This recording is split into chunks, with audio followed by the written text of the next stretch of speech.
In what is now Turkey, the walls of the ancient city of Nicaea still stand. Almost 5 kilometers in total, circling a quiet lakeside town, now called Iznik, towers rising every dozen paces, some of the stone laid before the first Roman emperor. The year of 1097, few citizens inside the walls or out were thinking about their homes surrounded and besieged. But by June, an army large enough to threaten an empire was camped against the walls. However, the besieged would ultimately surrender to a man that was not counted among the ranks of the army outside.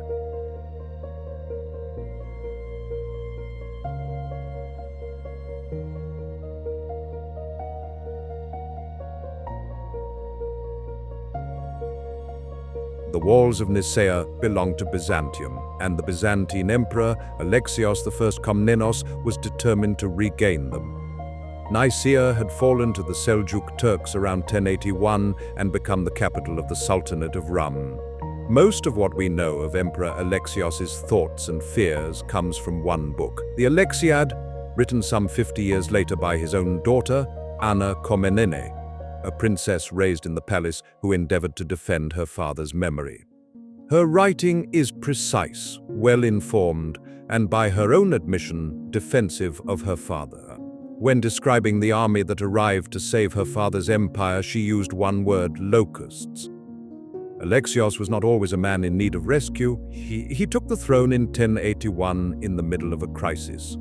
A Norman warlord named Robert Guiscard, who had already carved out a kingdom in southern Italy at Byzantine expense, invaded the Balkans that same year with his son at his side, a young Bohemond of Taranto fighting his first campaign against the empire that Alexios would later ask his son's whole generation to save.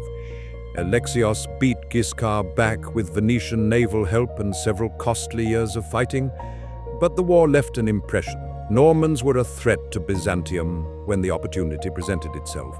By 1095, 14 years into his reign, Asia Minor, the empire's breadbasket and recruiting ground, had been slipping out of Byzantine hands to Turkish warlords the whole time. For a while, Alexios had managed that problem the way Byzantine emperors usually did, not with an army big enough to reconquer everything, but with alliances. He had a working arrangement with a Seljuk commander named Suleiman ibn Kutlumush that kept the worst incursions in check. Then, in 1085, Suleiman died, and the arrangement died with him. Alexios needed soldiers, and by March of 1095 he sent envoys to a church council in Piacenza, in northern Italy, to ask the Pope for some. What he had in mind, by the account historians reconstruct from his diplomacy, was a few hundred to a few thousand professional Western knights he could hire, pay, and command directly, the same way Byzantium had used Norman mercenaries for decades before.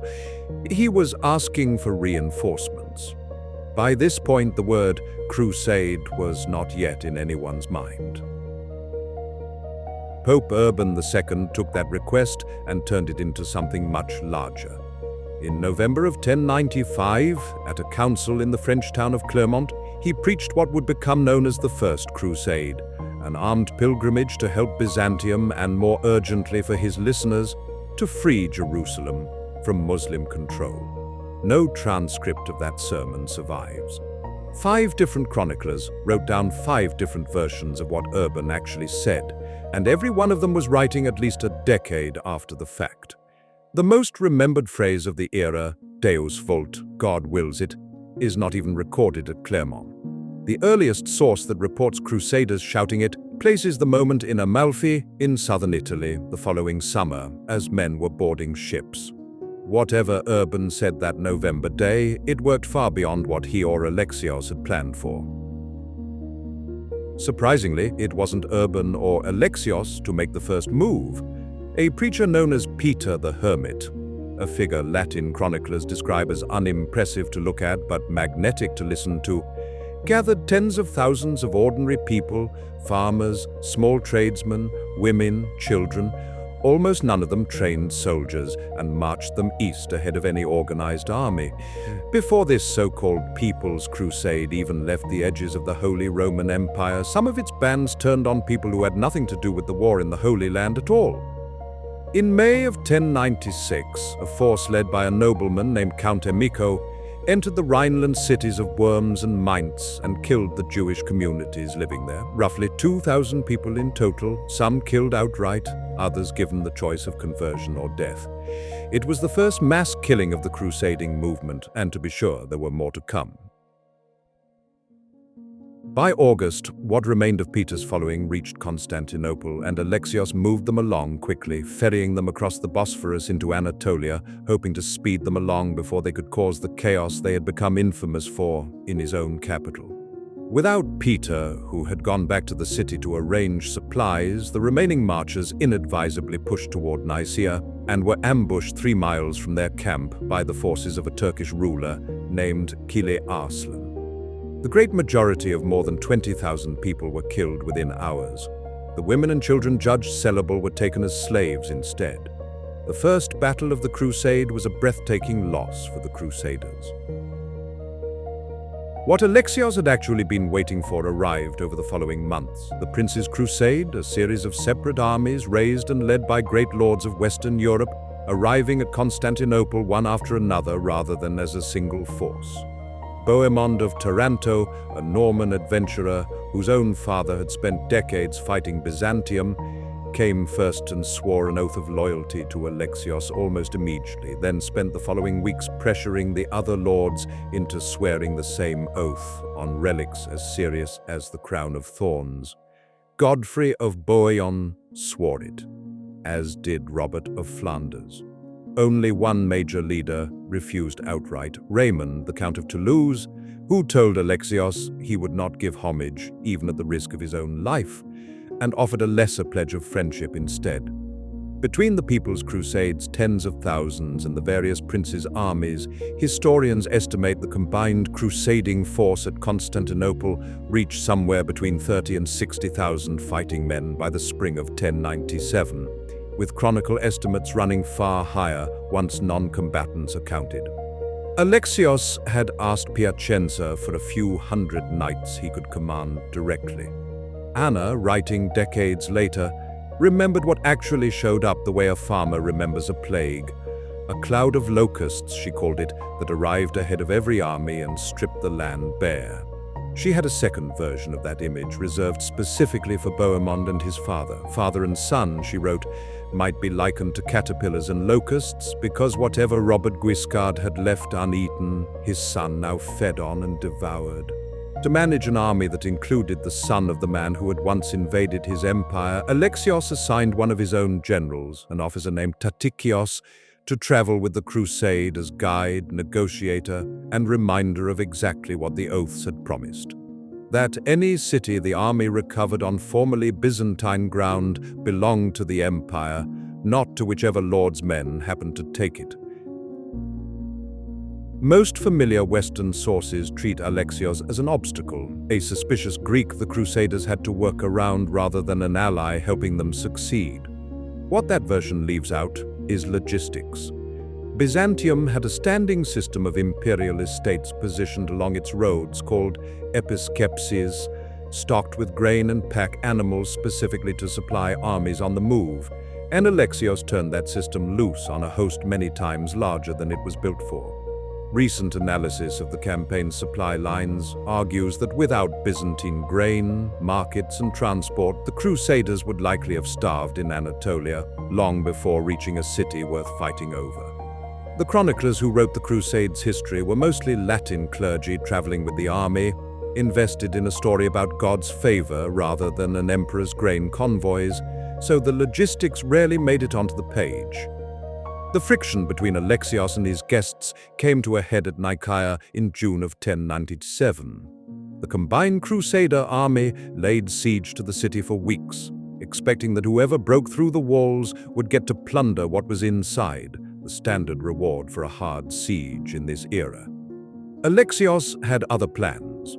He sent his own officers to negotiate the garrison's surrender directly and in secret, arranging for the city to capitulate quietly while the Crusaders were still fighting for it in the open, specifically so there would be nothing left to sack once they broke in. Tatikios, the general assigned to the army for exactly this kind of moment, played his part, joining the Crusaders' visible assault on the walls, while Alexios's other officer handled the actual negotiation out of sight. When the Crusaders found out the city had already changed hands behind their backs, they were furious. Alexios paid them off in money, horses, and supplies, which did nothing to change the fact that they now believed, with some justification, that their host had used them to do the fighting and then taken the prize for himself. 2 weeks later, marching in 2 separated columns to ease the strain of feeding so many men on one road, the Crusaders nearly paid for that same fragmentation. On the 1st of July, at Dorylaeum, Kilij Arslan's cavalry caught Bohemon's column alone, somewhere between 10 and 15,000 men, against as many as 30,000 Turkish horse archers, and came close to destroying it before the second column, marching separately under Raymond and Godfrey, arrived after several hours of fighting and reversed the battle. The same lack of unified command that had made Alexios's oath so hard to enforce nearly cost the Crusade its army 3 weeks after leaving Nicaea. The near disaster did not end problems for the Crusade. Kilij Arslan had stripped the country ahead of the army's march, burning crops and driving off livestock, rather than meet the Crusaders in open battle again. And the route south through central Anatolia in high summer left the army crossing near desert terrain with almost nothing to forage. Chroniclers on the march describe horses and pack animals dying by the hundreds, men and women collapsing from thirst, and dogs pressed into service as baggage carriers once there were no beasts of burden left. The army that eventually reached the Anatolian coast and turned towards Syria was smaller, hungrier, and considerably less confident than the one that had marched out of Nicaea a few weeks earlier, even though it had technically won every fight it had been in. Kilij Arslan had reasons of his own for how that campaign went. He was the young sultan of a Seljuk state centered on Nicaea, barely 2 decades old, carved out of formerly Byzantine Anatolia by his father's generation. And when the first reports of an army approaching from the west reached him, he assumed it was another wave of the same disorganized pilgrim rabble that had marched into his territory and been destroyed at Sivato the previous autumn. He left Nicaea lightly defended to fight a rebellion elsewhere in his own territory and returned too late to stop the siege. At Dorylaeum, his horse archers, fighting in the fast, mobile, hit-and-run style that had beaten every previous Western army sent against the Turks in Anatolia, nearly won again. What he had not accounted for was an enemy this size, arriving as one continuous campaign rather than one more raid he could absorb and outlast. Dorylaeum is remembered by military historians as the moment the First Crusade got its education in a kind of warfare Western Europe was not accustomed to fighting. Seljuk horsemen carried composite bows built from horn, wood, and sinew, capable of a fast, punishing rate of fire from horseback, and their standard tactic was to circle a slower-moving enemy, wear it down with arrows, and withdraw before a countercharge could reach them. Frankish and Norman knights were built for the opposite kind of fight, a heavy horse and rider combination, lance braced under the arm for one devastating charge, meant to break a line of infantry or cavalry that stood and met it. At Dorylaeum, Bohemon's column spent most of a morning absorbing the first kind of attack with no good way to answer it, until the second column's charge arrived and gave the Turkish horsemen exactly the fight their tactics were built to avoid. Neither system was cruder than the other. They were built to beat different enemies, and at Dorylaeum for a few hours, neither one had met its match yet. Alexios's actual goal, the one his envoys carried to Piacenza in 1095, was narrow and specific, enough hired soldiers to push the Turkish frontier back out of Anatolia under his own command. Measured against that goal, the first 2 years of the Crusade were a strange kind of success. Nicaea was back in Byzantine hands. The western strip of Anatolia the empire had lost over the previous decades began coming back with it, but the price of that recovery was an army he never controlled for a single day of its march, bound to him by oaths half the leaders resented and one refused outright, an army that saw his best moment of tactical management, the secret surrender at Nicaea, as a betrayal rather than a victory. And the ledger includes what the movement cost people who were never party to Alexios's request at all. Roughly 2,000 dead at Worms and Mainz, the great majority of more than 20,000 people at Civito. Before the crusade Alexios had asked for even reached the frontier he wanted defended. The three main accounts of these 18 months barely resemble one another. The Latin chroniclers who marched with the army wrote a story about God's favor toward armed pilgrims, with Alexios as the suspicious foreigner who used them. Anna Komnene wrote her father's defense a lifetime later, painting the Crusaders as the locusts and Alexios as the empire's last competent hand on the wheel. Neither account had much use for the third group, whose story rarely gets told at all. The communities in the Rhineland and the marchers at Civito, whose deaths served nobody's chronicle and shaped nobody's legend, and who paid the movement's first cost without advancing either side's war goals forward at all. In the end, an emperor got the war he needed, but on the backs of an army that could not agree on who it answered to. And they were about to march on the hardest target of the entire campaign. Antioch was still 400 miles away. The oaths that had barely held at Nicaea were about to be tested by a siege that would take the better part of a year. If you want to see more videos like this, consider liking and subscribing. Thank you for watching, and we'll see you next time for part 2.